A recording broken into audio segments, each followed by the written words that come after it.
Bonsoir à tous, bienvenue dans votre émission, votre projet pour la Réunion. Je reçois ce soir Guy Roger, bonsoir. Bonsoir, Jismi. Là, j'allais dire que la question de l'individu sur ce qu'il est vraiment dans ce contexte très perturbé Hmm. continue à générer des discussions, mais malgré tout, nous avons toujours autant de problèmes pour y apporter des réponses. Alors, Certainement. j'allais dire, aujourd'hui, on fait référence aux tribus qui sont encore dans, je veux dire, une façon de vivre que l'on qualifie d'avant. Hmm. On prend les Andamans les habitants de l'île d'Andaman. Ce Hmm. sont des îles qui sont pas trop loin de l'Inde. Ce sont des gens qui vivent encore dans les huttes, qui vivent derrière une palissade et les touristes qui passent leur jettent des bananes, des cacahuètes. On prend les aborigènes d'Australie. Là, on va bientôt plus s'étendre sur les Kogis, qui ont Hmm. une façon de vouloir absolument vivre tout en protégeant la Terre et son énergie. Pourquoi on a besoin de revenir à des valeurs, j'allais dire, plus authentiques Hmm. pour essayer de retrouver un peu ce qu'on est? Tu sais, le virus de l'impérialisme, de, du pouvoir, de l'égocentrisme a vraiment envahi la planète. Et certainement, il y a des endroits, c'est plus difficile pour elle d'accéder. Mais en fait, au tout début, bien longtemps, il n'y a pas toute cette pollution dans le monde, puisque chacun, il n'y avait pas toute cette technologie pour pouvoir se communiquer, pour pouvoir, tu sais, il n'y avait pas des paraboles partout. Maintenant, pratiquement la Terre entière, elle est communiquée, elle est connectée, et tout le monde sait qu'est-ce qui se passe là-bas. Donc tout le monde copie, tu vois. Et le problème, c'est que nous avons tous copié sur un schéma qui nous a été donné, qui semblerait être la solution pour nos manques de joie. Tu vois. Donc on veut être égayé. On attend que quelque chose arrive. Et, et nous sommes tout le temps dans l'attente, parce que c'est une promesse que l'on se fait à soi-même, et on court des guerres. Et c'est pour ça que l'individu lui-même, il est, il est déphasé en fait, parce qu'il s'est divisé en tant que individu qui ne peut pas être divisé. Tu sais, le mot individu, ça veut aussi dire indivisible. C'est-à-dire, il s'est divisé entre ce qu'il est et ce qu'il devrait être. Donc, il n'est plus entier, il est dans le conflit. Il est en conflit avec lui-même.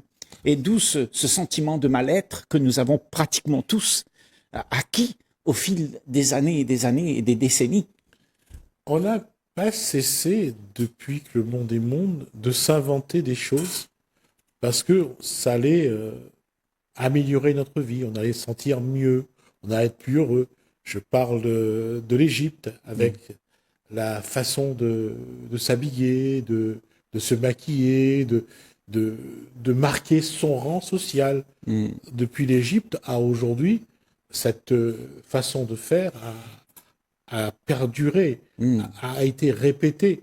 Et aujourd'hui encore, on regarde, si demain il y a une star qui porte tel vêtement, tout le monde voudra l'avoir. Ouais. Si un footballeur renommé porte le numéro 10, tout le monde ira acheter son maillot avec son nom derrière et le numéro 10. Euh, si demain, on a vu dans une émission un plat qui sort un peu de l'habitude, on va essayer de le refaire. L'être humain a besoin, pour se sentir bien, du moins pour le croire, d'aller essayer de copier ce que fait les C'est autres à ça. côté. C'est ça. Pourquoi? Tu sais, pourquoi on en est rendu à ça? Nous, les humains, c'est ça la question qu'il faut se poser probablement. C'est pas ce qui se passe. Ce qui se passe, c'est la continuation de ce qui a été. Mais pourquoi il en est ainsi? Qu'est-ce qui a fait que nous, les êtres humains, on veuille répéter toujours les mêmes choses sans jamais aller vers quelque chose de neuf. Parce que le neuf, probablement, nous fait peur. Parce que, tu vois, tout ce qu'on connaît, nous, les êtres humains, c'est quelque chose de vieux, qu'on a toujours répété. Donc, on ne connaît pas qu'est-ce qu'il y a vraiment dans l'inconnu. Donc, ça, on freine.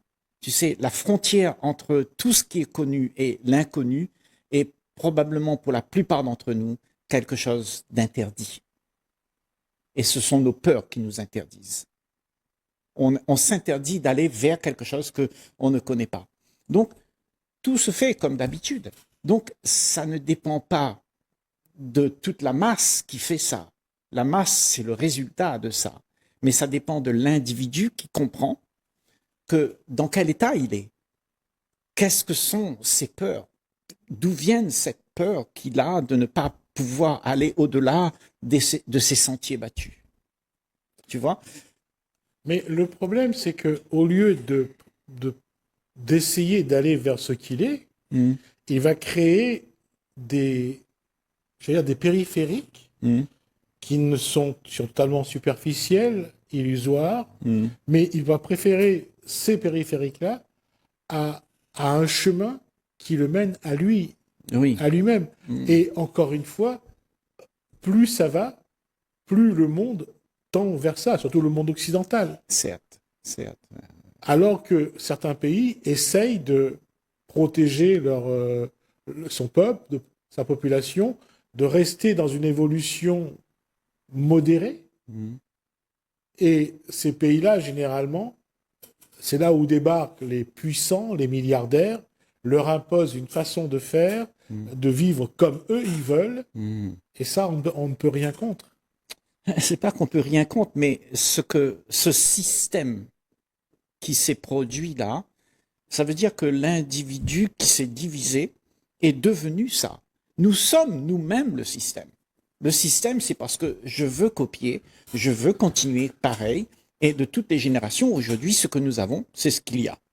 Nous avons ça. Nous sommes, toi et moi, le résultat de toute cette frénésie qui s'est débattue depuis les siècles et des siècles. Aujourd'hui, ce que nous voyons dans le monde, c'est le résultat de tout ce qu'on a désiré. Le monde désire être en sécurité. Et donc, tout se fait dans ce sens-là. Et tout le monde emmène, la volonté collective nous emmène à nous dire, tout un chacun, fais ça, il faut réussir, il faut gagner ta vie. Et autrement, tu seras dans la déchéance et tu seras malheureux. Et ce sens de bonheur, si tu veux, éphémère qu'on a de voir dans l'avenir quelque chose qui viendra, ça, c'est une illusion qu'on s'est donnée et on se promet d'atteindre ce qu'on aimerait voir exister. C'est-à-dire le désir qu'on a devient une prison pour soi. Alors moi je dis, si on en est arrivé à poursuivre nos désirs qui sont éphémères, qui n'existent pas puisque c'est une projection de nous-mêmes, est-ce que l'être humain, l'individu, peut comprendre qui il est?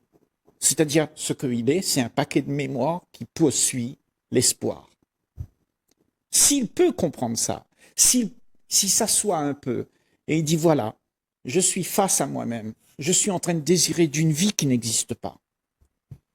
S'il voit ça, s'il voit ce qu'il est en train de faire, il observe sa vie, il comprend tout de suite que ça, c'est pas sa vie. Sa vie n'a rien à voir avec ce qui est désiré. La vie est ce qu'il y a au-delà de tout désir. C'est quand il n'y a plus cette effervescence pour arriver quelque part dans sa vie. C'est ça le paradoxe, justement, des choses. C'est que lorsqu'il n'y a plus de désir, pour beaucoup de gens, il n'y a plus de vie. Ouais, il n'y a plus de bataille. Oui, non, pour eux, s'il n'y a plus d'envie, il n'y a plus de désir, oui. Il n'y a plus d'émotion, oui. Pour eux, il n'y a plus de vie. Oui, il n'y a plus de vie, c'est pour ça que je te dis, il n'y a plus de bataille. Il n'y a plus quelqu'un qui veut. Il n'y a plus de bataille. Donc, il y a la paix. Et la paix, ça nous fait peur. Parce que la paix, avec la paix, tu entres dans une autre dimension de tout ce que tu as appris de toute ta vie. Avec la paix, tu peux accéder à cette dimension-là. C'est seulement un esprit en paix qui peut accéder à une dimension où il y a quelque chose de sacré. Ça, je suis d'accord sur la posture. Mais je veux dire, l'individu, lui, quand il cherche le bien-être, c'est dans l'immédiateté. C'est ça.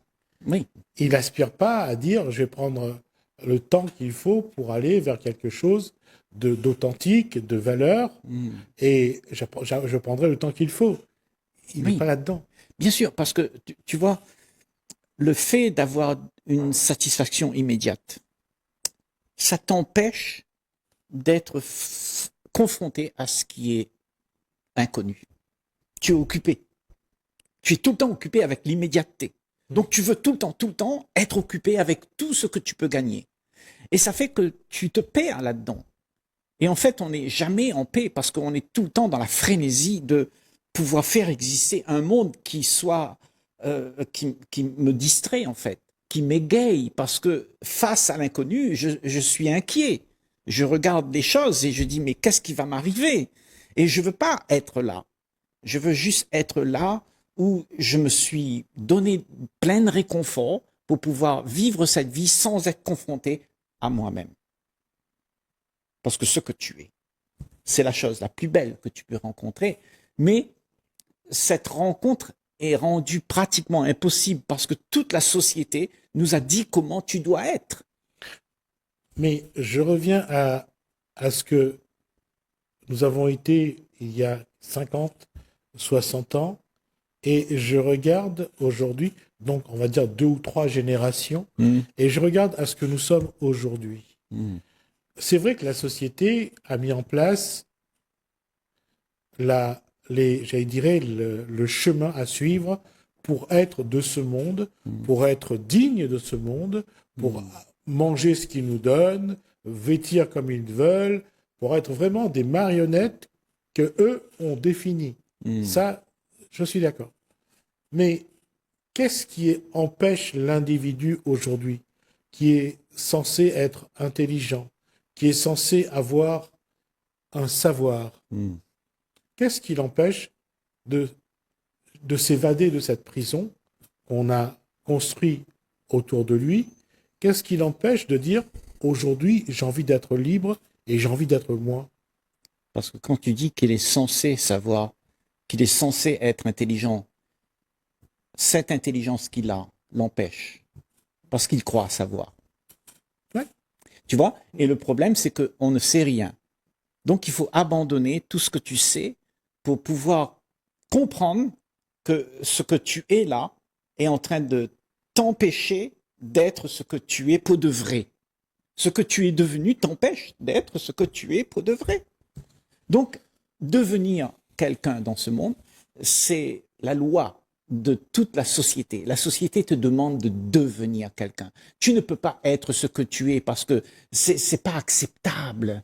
Tu sais, tu joues pas avec les petits papillons, tu vas à l'école. Alors, pourquoi lorsque dans la vie de l'individu, lorsqu'il y a un accident, lorsqu'il y a un événement dramatique, tragique, lorsqu'il y a le décès d'un proche, ce n'est qu'à ce moment-là que se déclenche cette envie de revenir à des valeurs plus authentiques. Ben, ce que tu es à ce moment où la mort arrive. Pas la mort. La mort de quelqu'un. Je parle d'un événement tragique global. Oui. Ouais. Peu importe ce que c'est le dénouement du drame. Il y a un drame qui te fait dire, ce drame te dit, tout ce que tu es devenu là, c'est en train d'être cassé. Tu n'es plus ça. Parce que ça s'est évaporé, tu as fait faillite, tu as perdu ta femme, ton enfant est mort.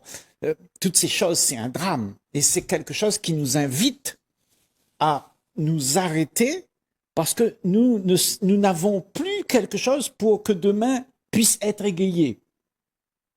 Donc, demain nous intéressait beaucoup avec toutes ces choses que nous avions capturées pour amasser, pour pouvoir être bien. Et au moment où toutes ces choses se démontent, parce qu'elles vont se démonter, que tu aimes ou pas, depuis la nuit des temps, c'est la même chose. Tout ce qui est sur la planète Terre, tout ce qu'on fait, se détruit, c'est de l'illusion, donc on ne peut pas le garder. Mais comme on a gardé ça, on souffre. On souffre de ne pas pouvoir le garder. Et cette souffrance, c'est justement, elle arrive là, quand l'événement arrive. Parce que tu te rends compte que tu as perdu tout ce que tu avais d'essentiel. Mais en fait, l'essentiel, c'est pas ça. C'est pas l'éphémère. C'est autre chose. Mais tu ne sais pas ce que c'est autre chose. Et il te faut justement ce choc pour te faire réveiller de la torpeur dans laquelle tu es arrivé pour croire qu'il y a quelque chose dans ces choses que tu cherches et que tu es tout le temps occupé avec. Tout le temps. Tu t'attaches, tu veux faire en sorte que ça dure. Tu sais, comme des châteaux de cartes, tu essayes toujours de le maintenir, mais ça ne se maintient pas puisque c'est un château de cartes. Donc, quand ton château de cartes est détruit, ce que tu es devenu, c'est-à-dire ce château de cartes que tu t'es donné d'être, quand il est détruit, qu'est-ce qui se passe avec l'individu? L'individu n'existe plus. Oui.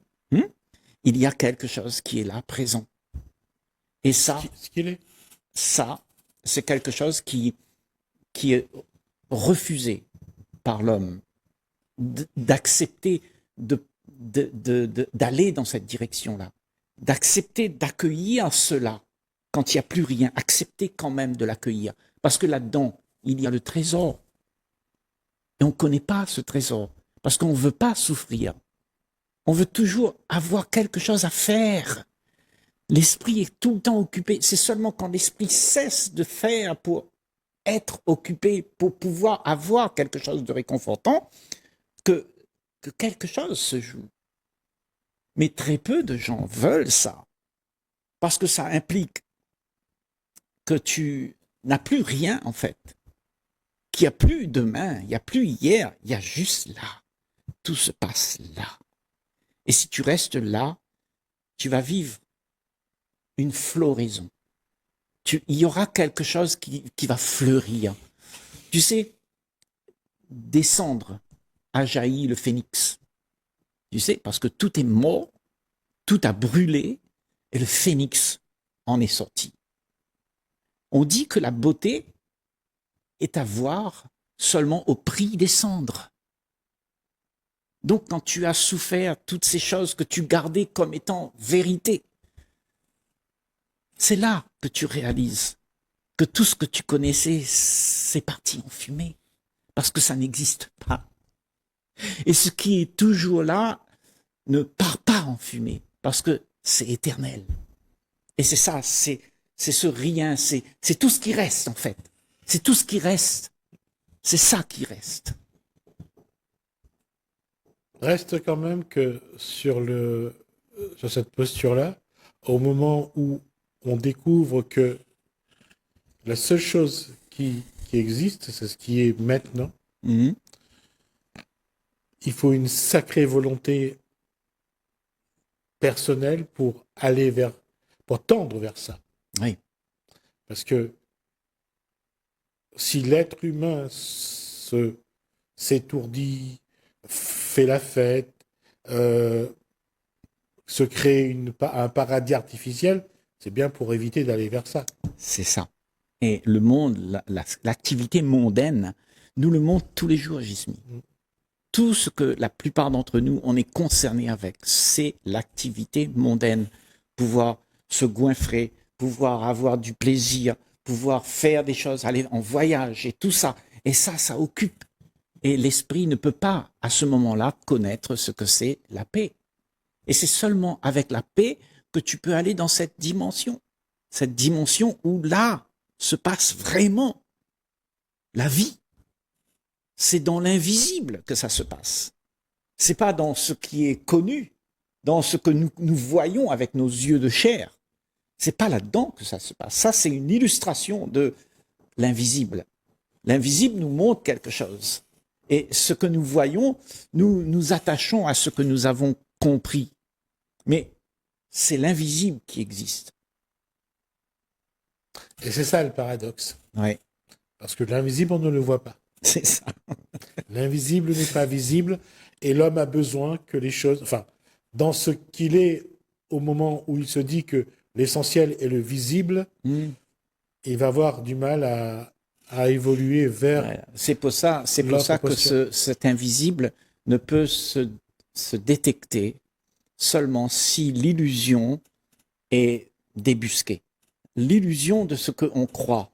Quand tu t'aperçois que tout ça, c'est du vent, eh bien, il reste que ça. Mm. Et tout ce que tu es devenu s'en va en fumée. Et là, tout commence. Tout commence. Là, ce qui a commencé n'a pas de fin.